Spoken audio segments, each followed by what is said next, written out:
घर में एक नन्हे मेहमान का आना किसी उत्सव से कम नहीं होता। जिस प्रकार किसी उत्सव के आने से पहले बहुत सी तैयारियां करनी होती हैं, वैसे ही नन्हे मेहमान के आने से पहले भी तैयारियां करनी होती हैं। इस दौरान गर्भावस्था के दौरान के परीक्षणों से लेकर उसके पैदा होने और स्कूल जाने तक के खर्चों को वहन करने के लिए माता पिता अपनी सारी पूंजी लगा देते हैं।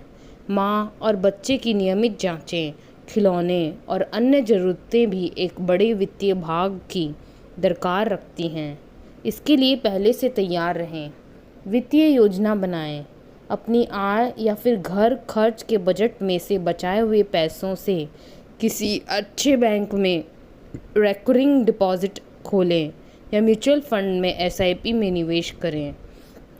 अगर आप 10,000 रुपये प्रति महीने से 1 साल की रेकरिंग डिपॉजिट खोलते हैं तो आपको 1 साल बाद अंदाजन 1,24,000 रुपये अंदाजन ब्याज की दर 6% प्राप्त होंगे।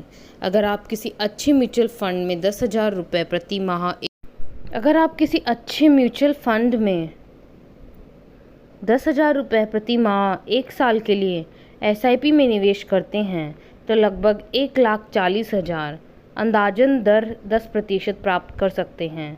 अपनी शादी में मिले हुए शगुन के पैसों की फिजूल खर्ची न करें और इनको अपने आने वाले बच्चे के स्वागत के लिए संभाल कर रखें। खर्चों का बजट बनाएं। अस्पताल के बिलों का अंदाज लगाएं और उसके लिए अलग से बजट रखें। अगर आपने स्वास्थ्य बीमा लिया हुआ है तो उसमें मातृत्व यानी मैटरनिटी खर्च का प्रावधान है या नहीं, यह ज़रूर पता कर लें। अगर प्रावधान शामिल है तो आपको उसके लिए अलग से पैसों की व्यवस्था करने की आवश्यकता नहीं है। बच्चे के जन्म से पहले और जन्म के बाद आपको कई तरह के खर्चों के लिए तैयार होना पड़ेगा, जैसे कि उसके नए कपड़े, खिलौने, प्राम से लेकर चिकित्सक की फीस आदि। अगर आप एक कामकाजी महिला हैं तो आपको बच्चे के लिए आया का इंतजाम भी करना पड़ेगा।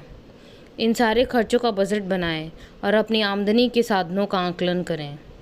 जन्म बाद की योजना। बच्चे के आने के बाद उसके बेहतर भविष्य के लिए पहले ही दिन से बचत शुरू करें। सबसे पहले अपने स्वास्थ्य बीमा में बच्चे का नाम शामिल करें और उसके लिए अलग से एक नई बीमा पॉलिसी खरीदें। बच्चे के नाम पर एक बचत बीमा योजना शुरू करें। अगर आपका नन्हा मेहमान लड़की है तो उसके नाम पर सुकन्या समृद्धि योजना में निवेश शुरू करें।